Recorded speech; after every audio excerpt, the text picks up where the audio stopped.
La naissance d'Arthur. Après la défaite de Vortigern, Merlin se retira dans la forêt de Northumberland. Cependant, le roi Uther Pendragon, à la suite des merveilles qu'il avait entendu raconter à son sujet, fit bannir que quiconque retrouverait l'enfant devrait l'amener à Carduel en se gardant de lui faire le moindre mal. Un jour où le roi avait chassé dans la forêt, quelques-uns de ses veneurs s'attardèrent à la lisière des bois. La nuit tombait. Tandis qu'il cheminait doucement, un vieil homme, portant une énorme hache sur l'épaule, les croisa. Il était courbé par l'âge.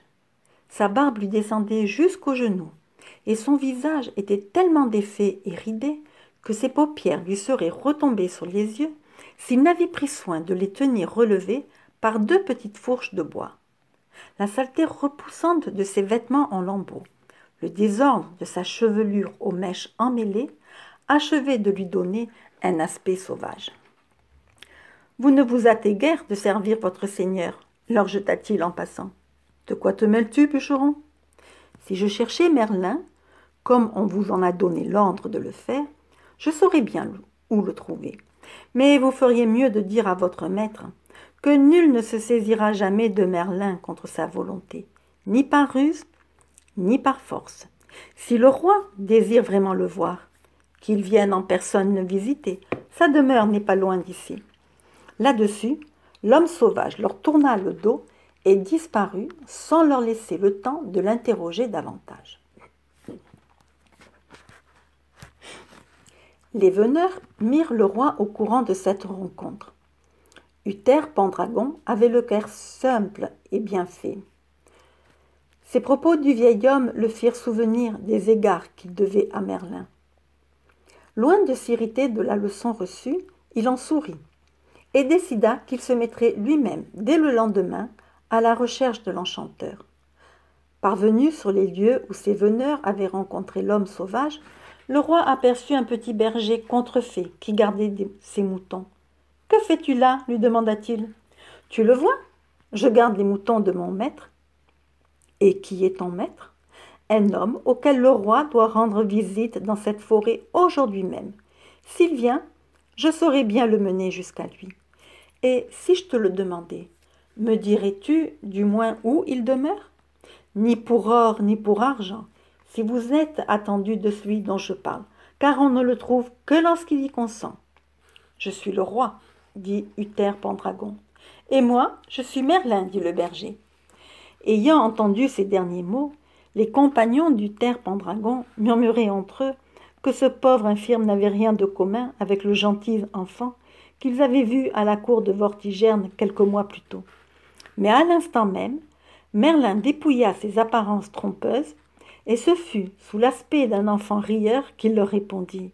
« Vous avez la vue bien courte, cher seigneur. Me reconnaissez-vous à présent ?» Déjà, Uther Pendragon le serrait dans ses bras en le remerciant de ce qu'il avait fait pour lui. Invité par le roi à se rendre à la cour, Merlin refusa, car la solitude de la forêt lui convenait mieux que la compagnie des hommes.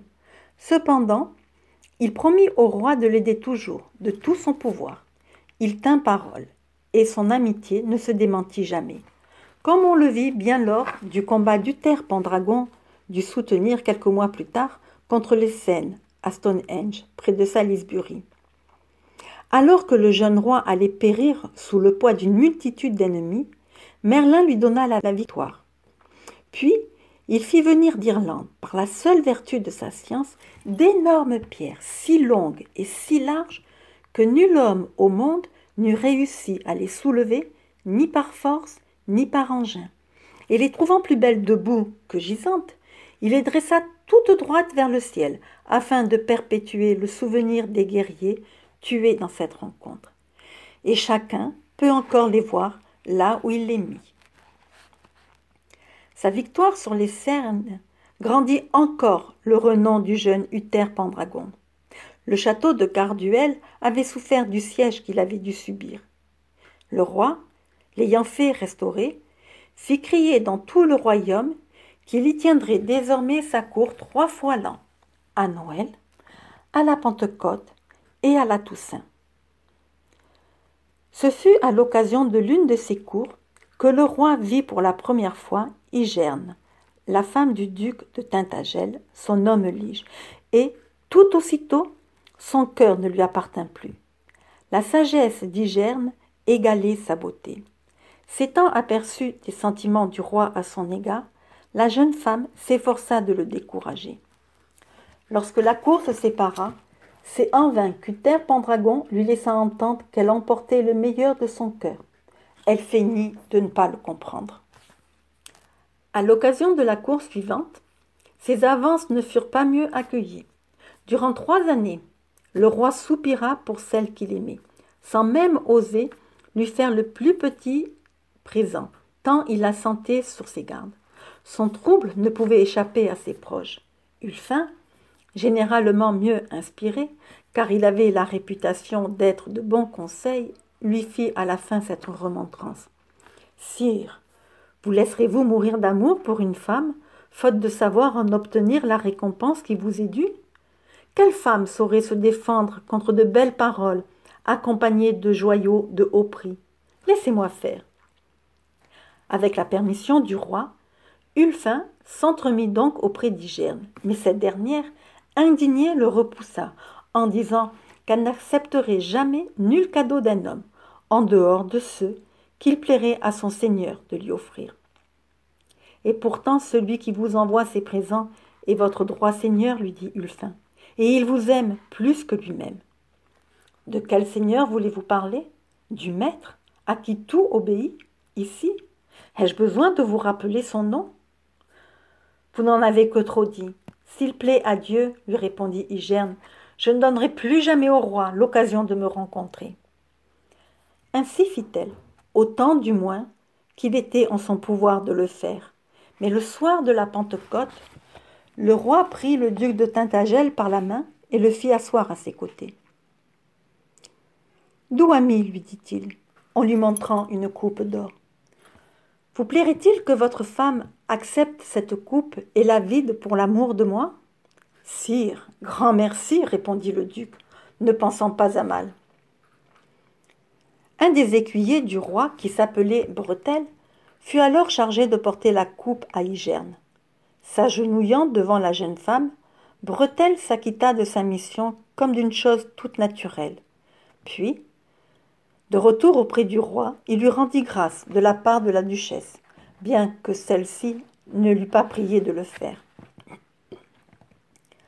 Lorsque le duc de Tintagel se retira dans son hôtel le soir venu, ce fut pour trouver sa chère épouse en pleurs. « Ah, disait-elle, je voudrais être morte. » Mais il avait beau la prier de lui dire quelle peine tourmentait son cœur, elle ne pouvait se décider à lui en faire l'aveu.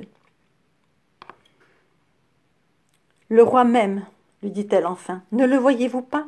Ces fêtes auxquelles il nous convie tous les deux, il ne les donne que pour moi. Jusqu'ici, je lui ai retourné tous les présents qu'il m'a fait parvenir, hormis cette coupe, car vous-même m'avez demandé de l'accepter. Mais l'impatience peut lui faire commettre les pires folies, et je crains autant pour vous que pour moi-même. Nous ne sommes plus en sûreté sous son toit. Je vous en supplie, ramenez-moi à Tintagel. Je vous le demande, comme à mon cher et unique seigneur. » Sur quoi, le duc, indigné de la duplicité du roi, donna l'ordre à ses chevaliers de quitter la ville avant l'aube, sans même emporter leur bagage, ce qui était faire à leur hôte un mortel affront. Ainsi se termina la dernière cour du roi Uther Pendragon à Garduel cette année-là. Lorsqu'au matin, le roi apprit le départ d'Igerne, il en eut tout d'abord grand deuil. Puis il appela ses barons et leur demanda conseil. Quel vassal fit jamais pareille honte à son suzerain? Sans doute, sire, ne vaudrait-il pas mieux cependant essayer d'un accommodement? Envoyez 2 messagers de bons conseils au duc de Tintagel pour l'inviter à revenir à votre cour, en lui montrant l'injure qu'il vous a faite. Ainsi en fut-il décidé. 2 messagers furent expédiés au duc, mais celui-ci les renvoya durement, en leur jetant seulement au visage, en guise de réponse, « Le roi m'a forfait. » Alors Uther Pendragon mit ses barons en demeure de l'aider à punir la folie de son homme lige. Le duc, s'étant enfermé dans le plus fort de ses châteaux, Uther Pendragon n'avait pu se saisir de sa personne. Dès lors, il ne lui restait plus qu'à l'assiéger, mais l'entreprise traînait tellement en longueur que le roi l'eût sans doute abandonné si la crainte d'encourir le blâme de ses vassaux ne l'eût retenu.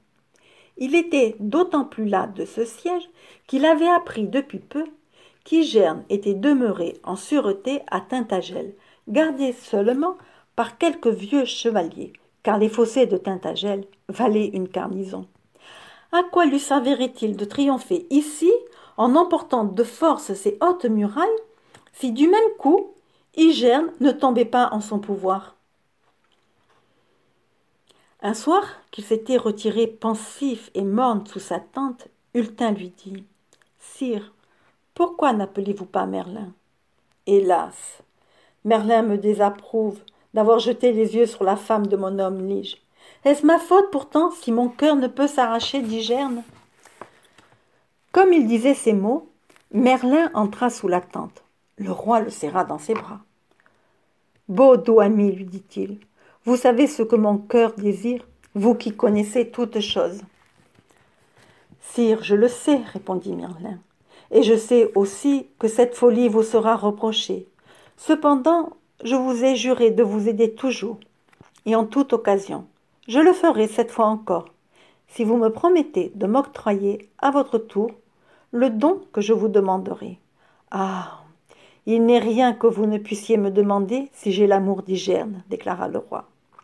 Je vous rappellerai cette promesse, cher sire. Jurez-moi sur ces reliques des saints que vous la tiendrez fidèlement. Le roi le jura. Alors Merlin pria Ulfin de faire seller les 3 meilleurs chevaux qu'il pourrait trouver, et sans plus attendre, Uther Pendragon, Merlin et Ulfin quittèrent secrètement le camp.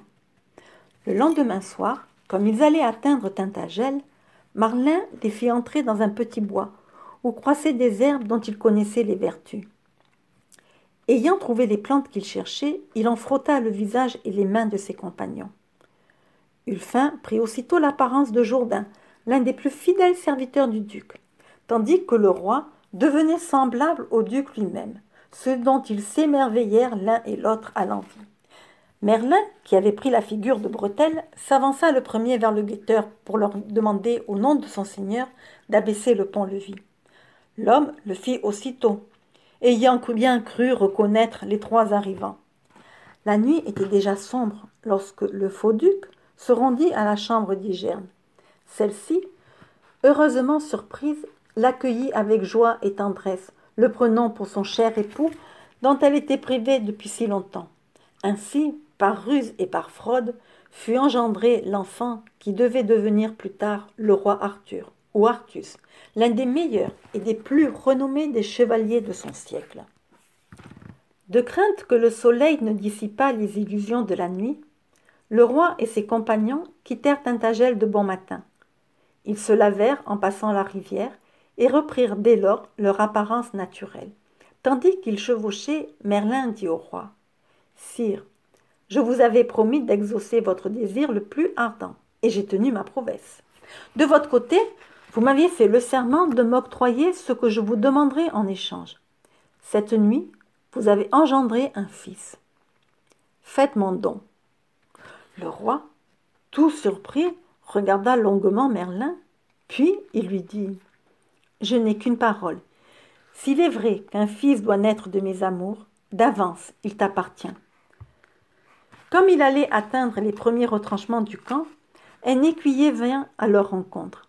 En l'absence du roi, le duc de Tintagel avait fait une sortie malheureuse. Des gens de pied s'étaient précipités sur le prince désarçonné et, par méprise, l'avaient tué sans le reconnaître. Ainsi périt misérablement le duc de Tintagel pour avoir voulu défendre celle qu'il aimait contre les entreprises de son suzerain. Tous en eurent grand deuil, et les barons d'Uther Pendragon eux-mêmes pensèrent que la mort était un châtiment trop grave pour les torts qu'il avait pu avoir. Le roi leur ayant demandé conseil, ils furent d'avis de proposer aux héritiers du duc de Tintagel une réparation aussi équitable que possible. C'est ainsi qu'Igerne revint à Carduel. Lorsqu'elle entra dans la grande salle du château, raidie dans sa douleur et regardant droit devant elle sans voir personne, Uther Pendragon baissa la tête. L'artifice dont il avait usé pour surprendre la jeune femme l'avilissait à ses propres yeux. Et maintenant que le duc était mort, son cœur lui reprochait une telle folie. Et pourtant, Igerne avait été sienne. Ulfin prit la parole pour son maître. « Seigneur, le duc s'était révolté contre son suzerain. Cependant, ce manquement à son devoir ne méritait pas la mort. Il laisse des orphelins. Sa femme reste seule. Qui défendra sa terre et les droits de ses enfants? C'est par le roi que le duc est mort. C'est par le roi que les siens se trouvent ruinés. Il est juste que le roi répare une partie des dommages dont il est responsable. Qu'il épouse celle qui a souffert à cause de lui, et jamais suzerain n'aura offert plus juste réparation à la femme de son homme lige. » Tous les regards se tournèrent vers Igerne. Comme celle-ci demeurait muette, tant la douleur la rendait insensible à ce qui se passait autour d'elle, ses parents les plus proches répondirent à Ulfin que la paix proposée par le roi leur semblait juste. 30 jours plus tard, les noces d'Uther Pendragon et d'Igerne furent célébrées. Cependant, lorsque la jeune femme comprit qu'elle attendait un enfant, elle se confessa en pleurant à son nouvel époux. Un homme, lui dit-elle, était venu la visiter le soir même de la mort de son cher seigneur, et cet homme ressemblait tellement au duc qu'elle l'avait pris pour lui. « Douce amie, lui répondit le roi, ce serait une grande honte pour vous et pour moi si l'on apprenait que vous avez eu un enfant si tôt après notre mariage. Si vous y consentez, nous nous en séparerons. Je connais quelqu'un qui l'élèvera bien. » Lorsque l'enfant naquit, le roi le remit à Merlin, comme il avait promis. Et Merlin le confia à son tour à l'un des meilleurs chevaliers du royaume, Antor, dont la femme avait eu un fils quelques mois plus tôt. Ayant fait baptiser l'héritier d'Uther Pendragon et d'Igerne sous le nom d'Arthur, Antor mit que son propre fils en nourrice, afin que sa femme pût allaiter le nouveau-né. Et lorsqu'Arthur et que eurent atteint l'âge d'être confiés à des mains d'hommes, il les éleva ensemble, comme s'ils eussent été véritablement frères par le sang.